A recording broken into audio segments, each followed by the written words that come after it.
ideals, then anything is possible. If there is no transcendental self, then anything is possible. Because there are no fixed points of reference, no fixed entities, no fixed universal structures of the self. It's just intentionality. So anything could be possible. We have to create our meanings, our values, our world.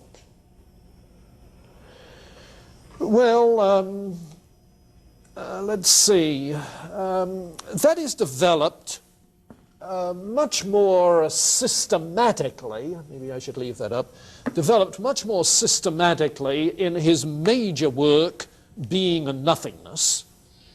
Oh, I wish I could have asked you to read that. Trouble is, it has about 500 pages. Small print. But there you get the whole works. This is his philosophical magnum opus. It's the system, if you like. And it's there that he develops explicitly the dialectic for which he's well known, that seems to echo the master-servant relationship of Hegel. The l'en-soi pour soi dialectic.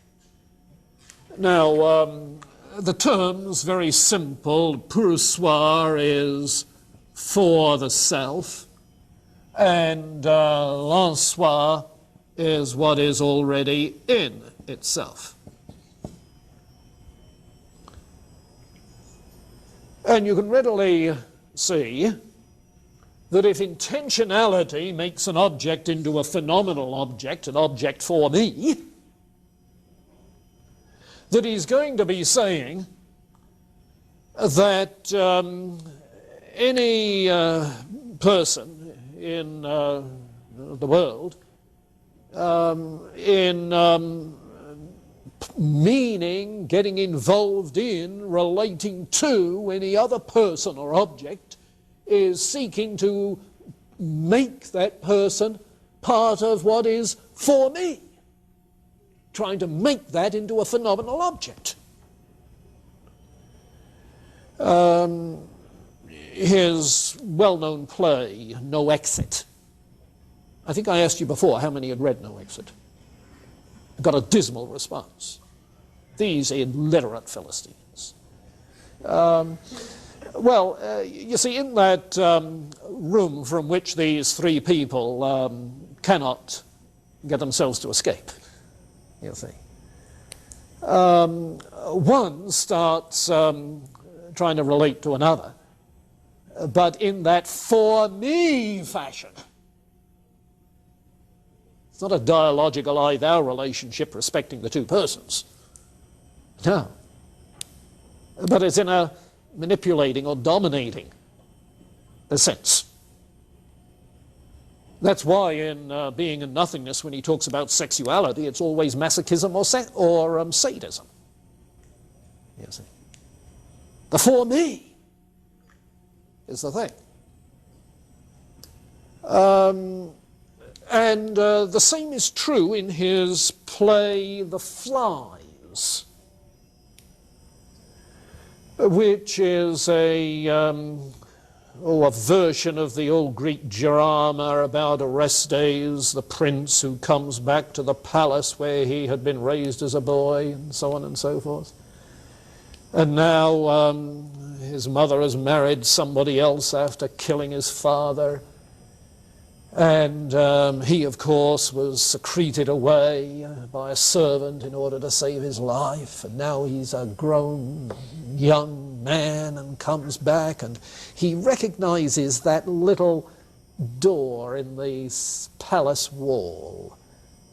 And as he directs his attention to it, the intentionality, he says, "That's my door I used to go in and out of."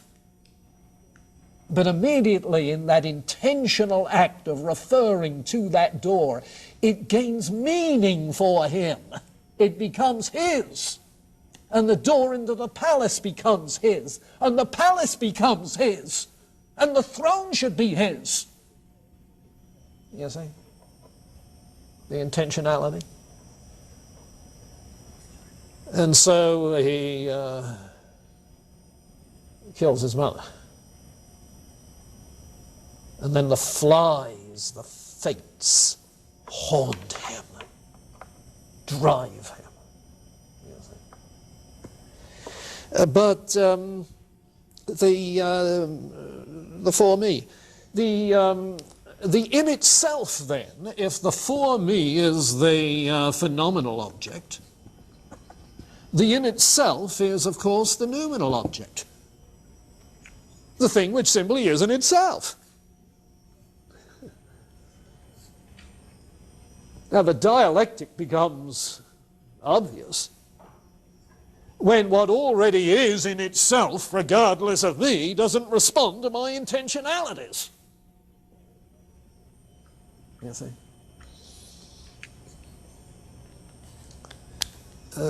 So that you get a dialectic that is not simply a dialectic of possessing, but also of rejecting, repudiating. Now that loswa purswa dialectic, he spells out in relationship to endless things in being and nothingness. And one of the things that he applies it to is, of course, understanding, knowledge. Now, we were watching this in Nietzsche, in Heidegger, in terms of the postmodern tendency. And in Satre, likewise, knowing, he says, is a mode of our being in the world. No, that's obviously the starting point, because knowledge is a mode of intentionality. Intentionality is our being in the world. In knowing something, it's an intentional act. It's referring to. Now, his point is that and notice the vocabulary, because you get the same vocabulary in Transcendence of the Ego, the for itself, yes, that's this contentless self, no essence to the self. The for itself has being by not being the in itself.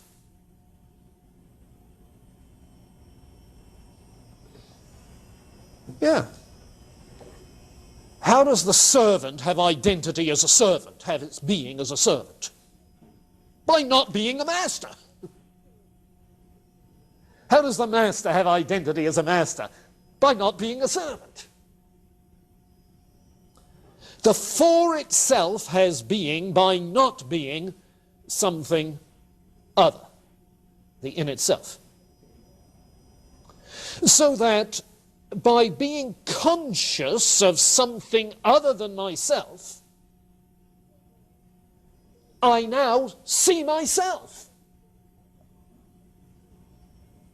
I realize my own being as not that other. Now, when you see the master-servant relationship and bring that to that language, it seems to be perfectly simple and obvious. You see? I find my own being in not being the other. You see? Now, he goes on to say that this removes the illusion of having objective intellectual knowledge of things exactly as they are. The illusion of enlightenment knowledge is removed. Because what I know is always identified as what it is not. If I'm talking about the in itself, what I know is that it's not the for myself. It's the other. So what I know then is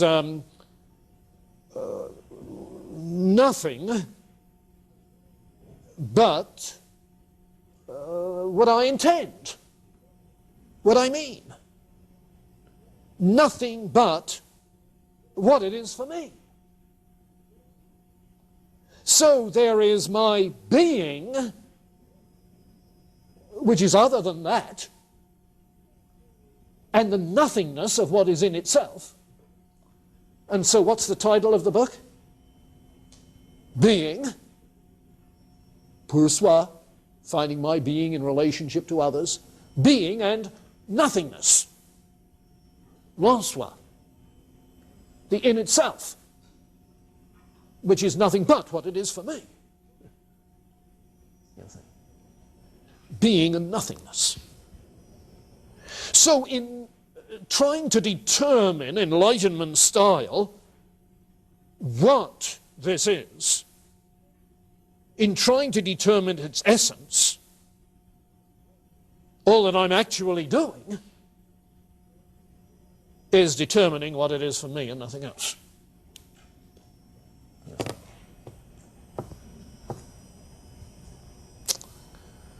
So knowledge is not representational.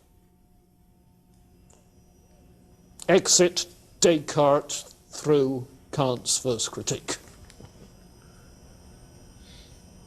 Knowledge is not representational. That's an invention of philosophers, he says. Knowledge is simply being present for me, because intentionality makes something present to me. Knowledge is intentionality. So knowledge is the act of making something present for me.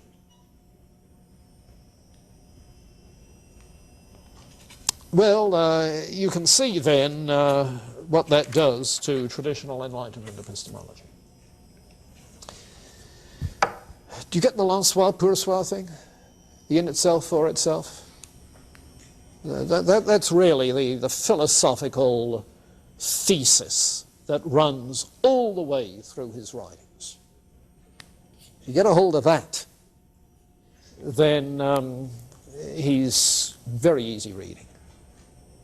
You know, relatively speaking, it's not exactly comic strip stuff. Yeah, yeah.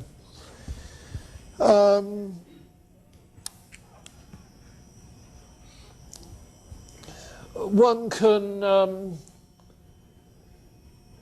Now let me back up. Let's see. His concern is with the nature of the self. And as with Heidegger, the concern is, what does it mean to be in the world? Dasein, being in the world. What does it mean? The phenomenological discovery of intentionality. Okay, all conscious acts are intentional acts, pointing to, meaning. Intentionality is the act that presents to me an object which otherwise is just what it is in itself. And in the intentional act of knowing, it becomes what it is for me. Okay, it becomes part of the for me. The for me is not just the isolated individual. It's me and my world, my understanding.